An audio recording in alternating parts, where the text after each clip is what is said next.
नमस्कार, स्वागत है आपका डे न्यूज में और दिन भर की तमाम अहम खबरों के साथ मैं हूं आरती सिंह। आगे बढ़ने से पहले आइए नजर डालते हैं आज की खास खबरों पर। मुजफ्फरपुर में स्कूल बस और ट्रक में जोरदार टक्कर, बड़ा हादसा होने से टला।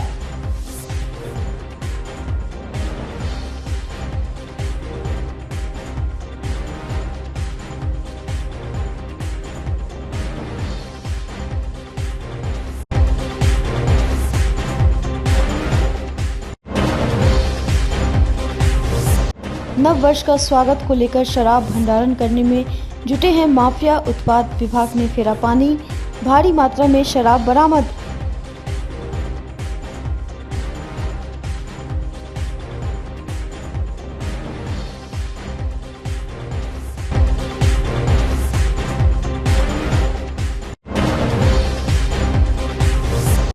और मुजफ्फरपुर में स्मार्ट सिटी प्रोजेक्ट की फजीहत, सरकारी दफ्तर के बाहर दूसरी बार धंसी सड़क।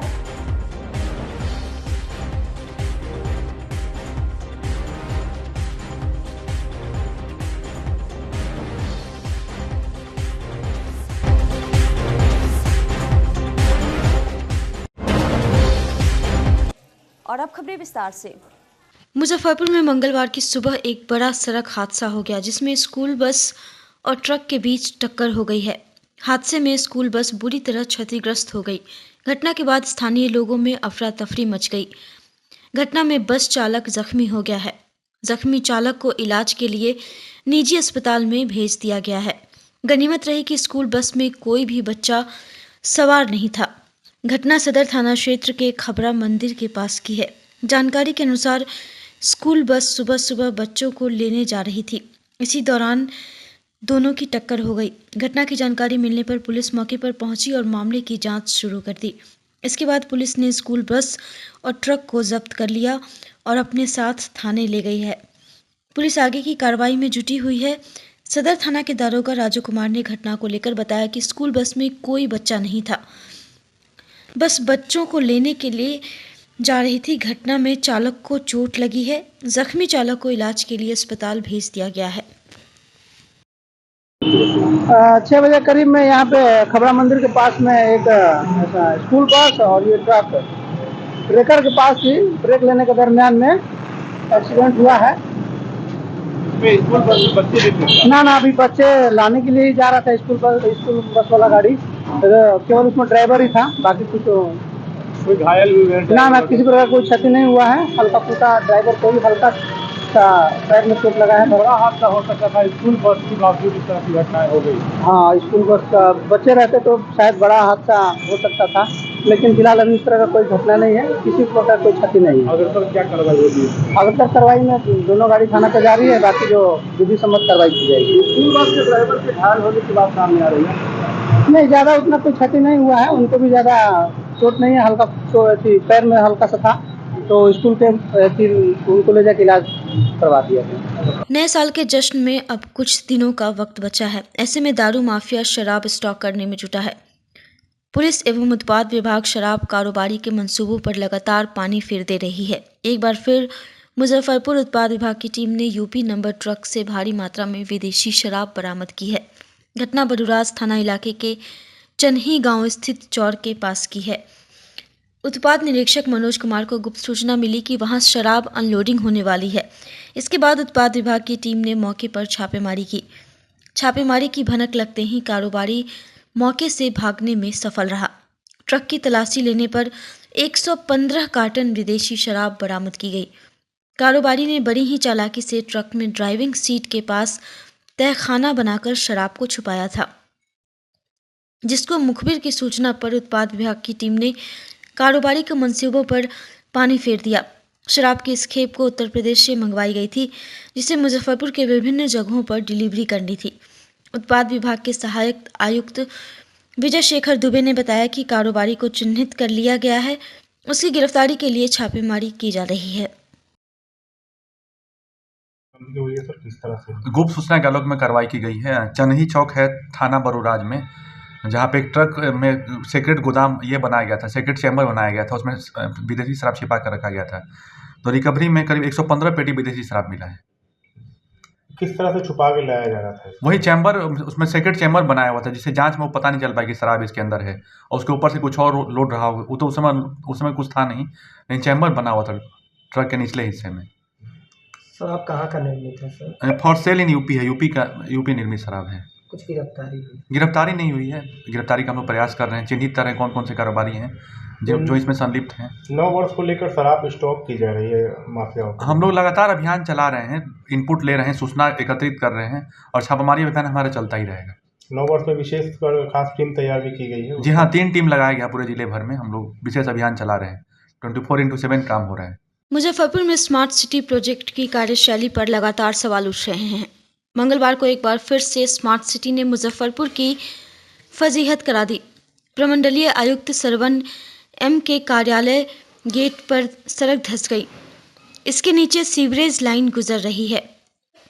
उसकी आनन फानन में बांस बल्ले लगाकर घेराबंदी कर दी गई।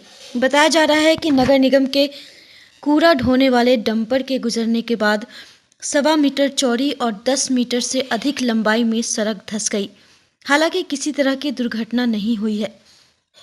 आपको बता दें कि 7 महीने पहले भी इसी जगह सड़क धंस गई थी। उस वक्त नगर निगम का ट्रक फंस गया था।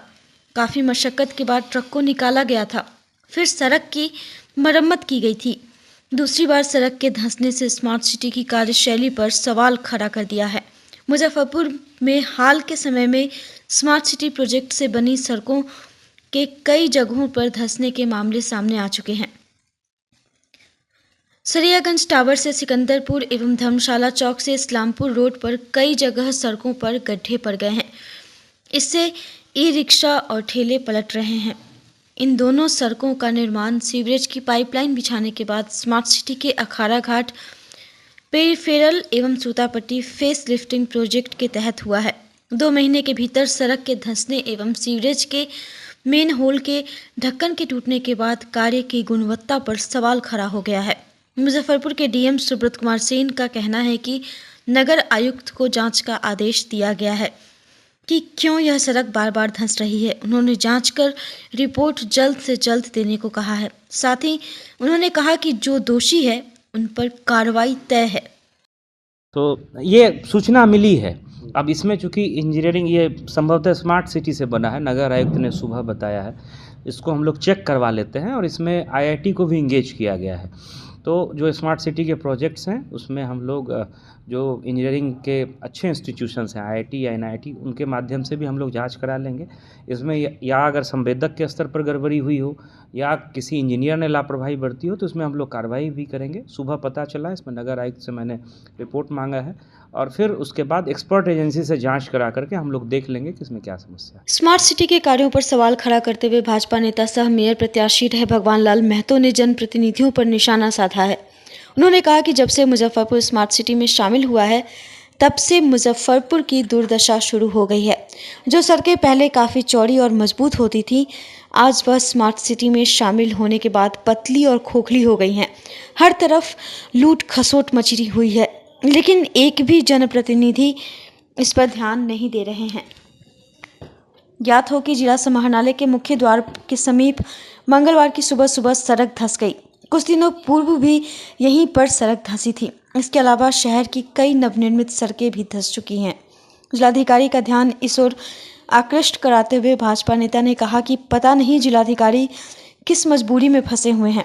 उन्हें अविलंब इसकी जानकारी मुख्य सचिव और मुख्यमंत्री को देनी चाहिए। भाग्य है इस सरकार, इतना यहाँ जनप्रतिनिधि होते हुए भी सरकार भी हमारी है, यहाँ भी सरकार हमारी है और केंद्र में भी सरकार हमारी है।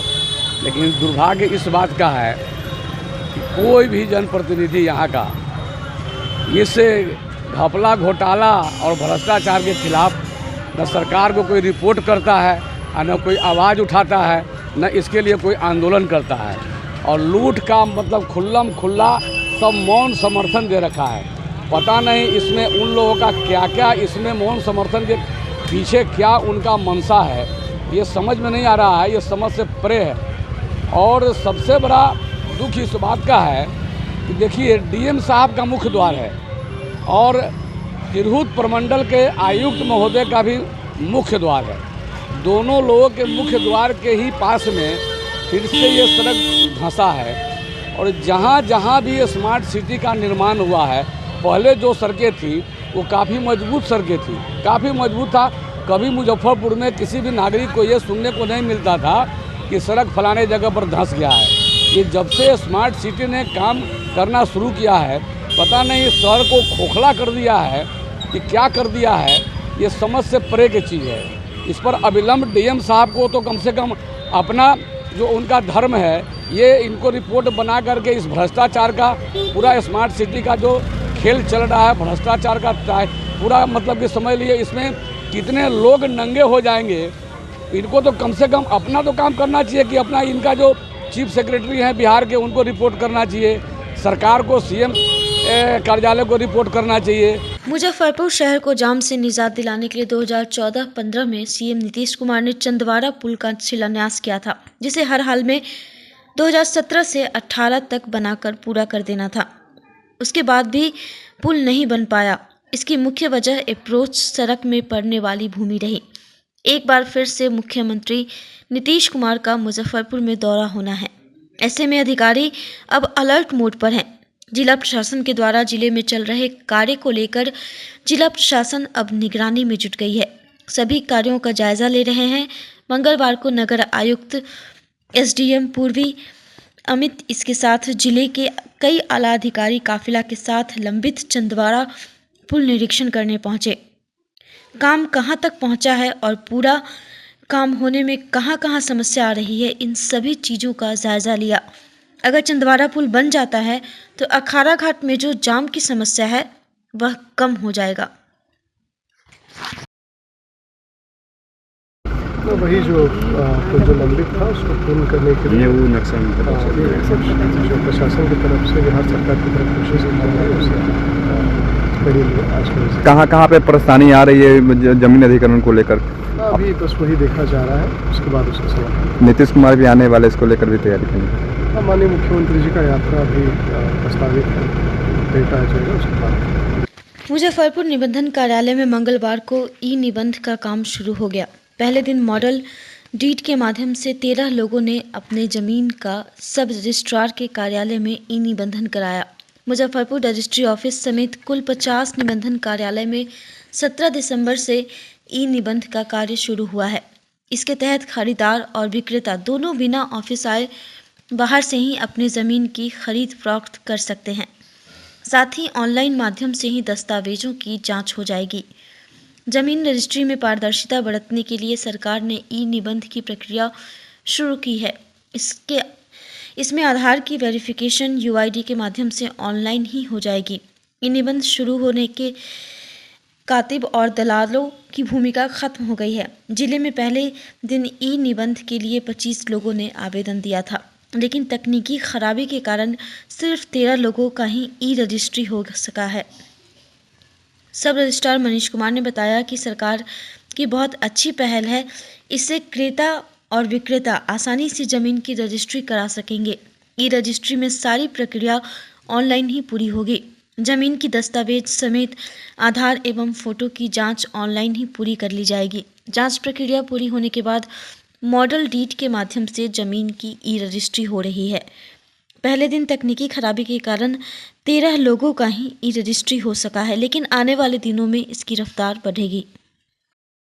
जो नई प्रक्रिया शुरू हुई है, इसमें आप सभी पक्षकार बाहर से ही अपना एंट्री कर सकते हैं, जो कि समय की बचत होगी। उसके बाद आएंगे। और सबसे बड़ी बात है कि सबसे अच्छी चीज़ है नए सॉफ्टवेयर में कि ई-KYC होने के बाद कोई भी फर्जीवाड़ा व्यक्ति के द्वारा नहीं किया जा सकेगा। ये एक सुरक्षा प्रदान की जा रही है, तो आम जनता के लिए बहुत सुविधाजनक होगा। समय का बचत भी होगा सर। निश्चित रूप से आपको आपका डॉक्यूमेंट एंट्री बाहर से हो जाने के बाद अंदर वेरिफिकेशन होगा, फ़ोटो होगा, रजिस्ट्रेशन होगा। बहुत जल्दी आपको ये रजिस्ट्रेशन की प्रक्रिया पूरी हो जाएगी। आज से ये शुरू है? हाँ, आज से ये। कितने लोग का? अभी चूँकि शुरुआती दौर था, बहुत लिमिटेड संख्या में अपॉइंटमेंट लिया गया। 25 लोगों का अपॉइंटमेंट लिया गया, उसमें 13 रजिस्ट्री हो चुकी है। लेकिन संभावना है कि धीरे धीरे ये बढ़ जाएगा। कल जैसे कल 18 तारीख को 60 लोगों का अपॉइंटमेंट है। मानवता को शर्मसार कर देने वाली एक घटना देखने को मिली है। जहां एक वृद्ध व्यक्ति के मृत्यु के बाद उसके परिवार के लोग न सिर्फ उसे अपनाने से इनकार कर दिया बल्कि उसके दाह संस्कार से भी पल्ला झाड़ लिया। इसके बाद शहर के एक सामाजिक संस्था महाकाल सेवा दल ने उस वृद्ध व्यक्ति का दाह संस्कार किया। मामला सिकंदरपुर स्थित जालान औषधालय के पास की है, जहां विगत 15 दिनों से बीमार पड़े एक वृद्ध व्यक्ति जनू पटेल की मृत्यु हो गई। स्थानीय लोगों ने इसकी सूचना सिकंदरपुर में रह रहे उनके परिजनों को दी। बताया जा रहा है कि वृद्ध व्यक्ति ने शादी नहीं की थी, लेकिन उनके भाई भतीजा सभी परिवार के लोग सिकंदरपुर में रहते हैं। मौत की सूचना मिलने के बाद परिजनों ने उन्हें अपनाने से इनकार कर दिया। इसके बाद स्थानीय लोगों ने इसकी जानकारी वार्ड पार्षद और स्थानीय थाने को दी। स्थानीय थाने के दबाव पर परिजनों ने पहले उनके मृत शरीर को अपने आवास ले गए, लेकिन फिर खर्च के डर से उनका दाह संस्कार करने से इनकार कर दिया। इसके बाद शहर के एक सामाजिक संगठन महाकाल सेवा दल के सदस्यों ने समाज के अन्य लोगों के सहयोग से उस वृद्ध व्यक्ति का दाह संस्कार किया। यह घटना सिर्फ आम इंसान को झकझोर देने वाली है, बल्कि मानवता को शर्मसार कर देने वाली है।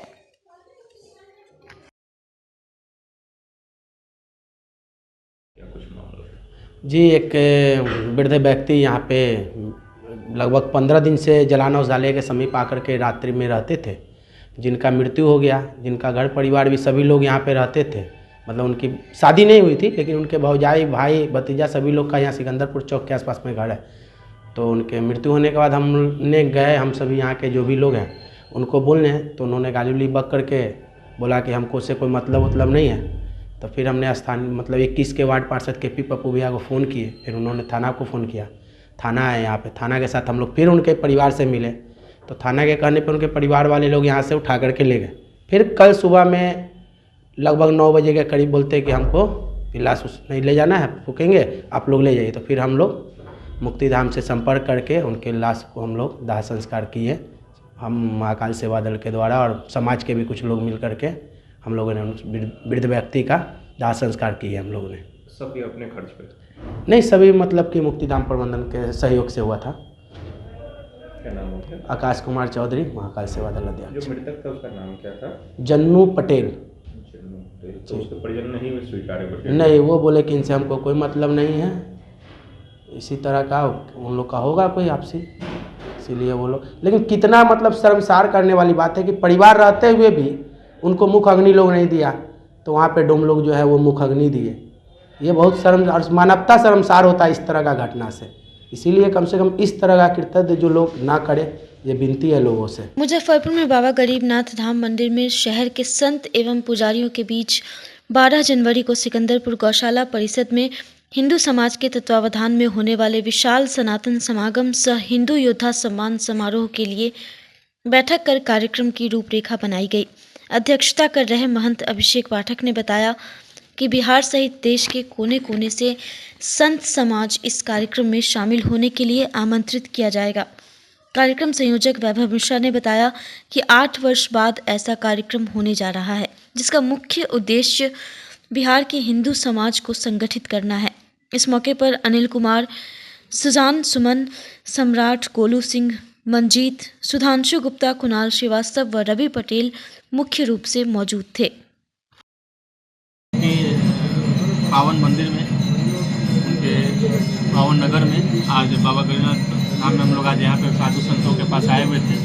आगामी 12 जनवरी 2025 को एक विशाल हिंदू सनातन समागम होने जा रहा है, जिसके उपलक्ष्य में सभी लोग यहाँ पे साधु संतों के साथ हम लोग बैठे हैं और उन्हें आमंत्रित किए हैं। साथ ही साथ यह निवेदन किए हैं कि इस हिंदू समागम में सभी, क्योंकि बिना साधु संतों के और बिना महंतों के, पंडितों के, ब्राह्मणों के कोई भी हिंदू समागम सफल ना हुआ।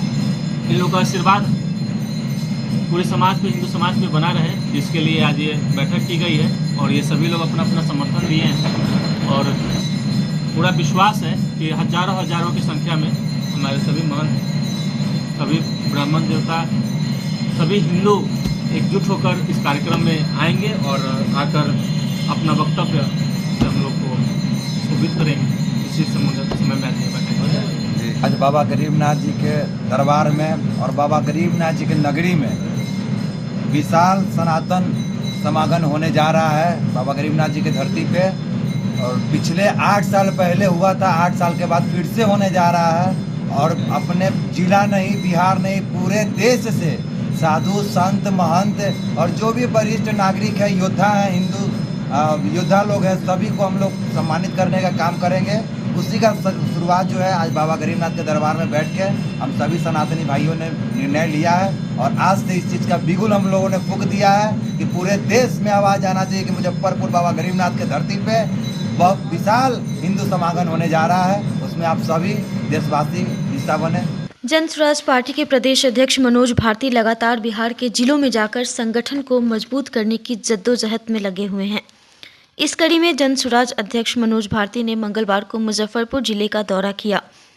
कुढ़नी प्रखंड के बीएड कॉलेज तुर्की चौक के पास जोरदार तरीके से गाजे बाजे के साथ उनका स्वागत किया गया, जिसके बाद उन्होंने जिला पार्टी कार्यालय में आयोजित कार्यवाहक समिति बैठक में भाग लिया। इस बैठक में पार्टी कार्यकर्ताओं में भारी उत्साह और उमंग देखने को मिला। वहीं बैठक के दौरान मनोज भारती ने पार्टी संगठन को मजबूत बनाने और आगामी विधानसभा चुनाव की रणनीति पर चर्चा की। उन्होंने उपचुनाव के नतीजों के बारे में चर्चा करते हुए कहा कि गलती करना प्रकृति है, गलती को मानना संस्कृति है और गलती को सुधार करना प्रगति है। और जन स्वराज 2025 में पूरे दमखम के साथ विधानसभा चुनाव लड़ेगी और मुझे विश्वास है कि हमें जनता का समर्थन प्राप्त होगा। मनोज भारती ने बैठक के दौरान बिहार में बढ़ते भ्रष्टाचार पर चिंता जताई और कहा कि हमें ऐसे लोगों की तलाश है जो बिहार को बदलने की भावना रखते हों। जिस लड़ाई से हम जुड़े हैं वह कठिन है, क्योंकि हमें बिहार में बदलाव लाना है, जिसके लिए पहले हमें खुद को बदलना होगा, तभी हम जनता के विचारों को बदल सकेंगे। पार्टी बनने के बाद पहली बार प्रदेश अध्यक्ष मुजफ्फरपुर आए हैं। अपने कार्यकर्ताओं से और पदाधिकारियों से बातचीत करने, उनसे आगे के रणनीति को निर्धारित करने और उस पर कैसे चला जाए इसके बारे में गुफ्तगू करने के लिए ये यात्रा हुई है। आगे के सफ़र को आप लोग कैसे देख रहे हैं इस बैठक के उद्देश्य से? और ख़ास तौर पे आपने देखा कि जैसे एमएलसी का उपचुनाव हुआ, पहले भी उपचुनाव हुआ, इसमें कहीं न कहीं जन स्वराज को एक तरह से कह सकते हैं कि बहुत धक्का लगा है। इसको आप लोग कैसे पूरा कर रहे हैं, कैसे एकजुट हो रहे हैं? नहीं, ये कोई धक्का लगने वाली बात नहीं है। ये तो एक सीखने की प्रक्रिया थी। जैसे किसी भी सर्विस को ज्वाइन करने के पहले एक प्रोबेशनरी टाइम होता है, तो ये प्रोबेशन का टाइम था। बहुत कुछ सीखने को मिला है और उन सारी त्रुटियों से सीख कर हम आगे की रणनीति तय करेंगे और हम आगे अपना संदेश जनता तक कैसे पहुंचाएं इसकी तैयारी करेंगे। अच्छा, 2025 आगामी 2025 विधानसभा पे आप लोग की तैयारी क्या है अभी? उस तैयारी का ही एक पार्ट है जो आप देख रहे हैं इस यात्रा में, और उस तैयारी का ही एक पार्ट था जो 2 दिन पहले हमारी कोर कमेटी मीटिंग हुई, जिसमें बहुत सारे महत्वपूर्ण फैसले लिए गए हैं। मुझे लगता है कि हमारा पूरा ध्यान इस बात पे केंद्रित रहेगा कि हम किस तरह से ग्राउंड लेवल पे अपने कार्यकर्ताओं को अगले आने वाले चुनाव के लिए तैयार कर सकें, उनकी अच्छी ट्रेनिंग दे सकें। अच्छा, जिस तरह से लगातार जो है निशाना साध रहे हैं, प्रशांत किशोर जी का हाल ही में एक वीडियो सामने आया कि सर्वे और फिर शराबबंदी या फिर स्मार्ट मीटर, इस पहलू पे वो तंज कस रहे हैं। क्या इशारा क्या कह रहा है? इशारा यही कह रहा है कि इस सरकार की जो नाकामियां हैं वो लोग, हर आदमी समझ रहा है और उसको कैसे जनता की आवाज़ में तब्दील किया जाए, इसके लिए हम जद्दोजहद में लगे हुए हैं, उसके लिए तैयारी कर रहे हैं। मुजफ्फरपुर के आरबीबीएम कॉलेज में सांस्कृतिक आदान प्रदान के तहत रूस के 2 सांस्कृतिक प्रतिनिधि पलीना और अन्ना रसियन विभाग के शिक्षक डॉक्टर दिव्यम प्रकाश और डॉक्टर सुषमा का महाविद्यालय में प्राचार्य डॉक्टर ममता रानी द्वारा अंग वस्त्र उठाकर सम्मानित किया गया। महाविद्यालय की छात्राओं ने मैथिली गीत गाकर उनका स्वागत किया। रूसी प्रतिनिधियों ने अपनी भाषा में अपनी सांस्कृतिक विरासत की झलक दिखाई। साथ ही अपने तरफ से रूसी स्पून वाद्य यंत्र की प्रस्तुति कर इनकी बारीकियों को बतलाया। साथ ही इन्होंने वैले नृत्य खान पान, वेशभूषा सहित अन्य चीज़ों के बारे में भी जानकारी साझा की। प्राचार्य डॉक्टर ममता रानी ने कहा कि ऐसे सांस्कृतिक कार्यक्रम होते रहने चाहिए ताकि भारत और रूस दोनों एक दूसरे की संस्कृति को जान सके। उन्होंने ये उम्मीद जताई कि भविष्य में भी ऐसे कार्यक्रम होते रहेंगे। कार्यक्रम का संयोजन डॉक्टर चेतना वर्मा ने किया। मौके पर doctor Ashok Nigam, doctor Divya Bhardwaj, doctor Neelu, doctor Vinita, doctor Manjushree, doctor Priyanka, doctor Jayashree, doctor Mintu, doctor Nilesh Lodhi सहित सैकड़ों छात्राएं मौजूद रहीं। Opportunity to talk about Russian culture and language and to be here. So thank you so much for this session with students. We really like it. We are glad to be here to talk with students, to talk about our culture, about our language, and also it is interesting to know more about Indian culture, about your country. It is interesting, really. Thank you. Dhanyavad. हमारे पड़ोसी राज्य देश रसिया से 2 मेहमान हमारे यहाँ आई हैं। हमारी यूनिवर्सिटी में रसियन विभाग है, उनका 3 दिनों का कार्यक्रम है। उसी सिलसिले में आज रामवृक्ष बेनीपुरी महिला महाविद्यालय में आई हैं और यह एक कल्चरल एक्सचेंज प्रोग्राम है, सांस्कृतिक आदान प्रदान कहिए। उनके यहाँ के रीति रिवाजों को हम जानेंगे, हमारे यहाँ के रीति रिवाजों को वो जाने। उन्होंने अपने देश के बारे में बताया। यहाँ खालिस मिथिलांचल में उनका गाना धन्य धन भूमि आज है पाहुन छथिन आयल से यहाँ की छात्राओं ने उनका स्वागत किया है। हमने अंग वस्त्रम से उनका स्वागत किया है और उन्होंने अपने देश के संगीत के बारे में, खान पान के बारे में हम लोगों से अपने अनुभव साझा किए हैं और उनको यहाँ आकर के बहुत अच्छा लगा छात्राओं से बातचीत करके और उनको यहाँ का परिसर बहुत वाइब्रेंट लगा, ऐसा उन्होंने बताया। छात्राओं को कितना लाभ होगा इससे? छात्राओं के मन में जिज्ञासा जगेगी। कोई ऐसी घटना होती है तो वो और पढ़ना चाहेंगी, इसके बारे में और जानना चाहेंगी। आगे इनमें से कोई चल करके एम्बेसडर बने, कोई कल्चरल एक्सचेंज में यूनिवर्सिटी के जाए एक दूसरी जगह पर, तो उनको और इससे प्रोत्साहन मिलेगा कि वो डिफरेंट लैंग्वेजेस सीखें, डिफरेंट देशों के बारे में जानें। इस तरह का प्रोग्राम आगे भी होगा? बिल्कुल होगा, छात्राओं के लिए है, छात्राओं की बेहतरी के लिए जो भी बन पड़ेगा हम लोग आगे करेंगे। हमारे वाइस चांसलर ने तो MOU भी साइन किया है कल्चरल एक्सचेंज के लिए, एकेडमिक एक्सचेंज के लिए। तो बिल्कुल आज की खबरों में बस इतना ही। कल फिर मिलेंगे कुछ नई खबरों के साथ। तब तक के लिए हमारी न्यूज़ टीम को दीजिए इजाज़त। नमस्कार।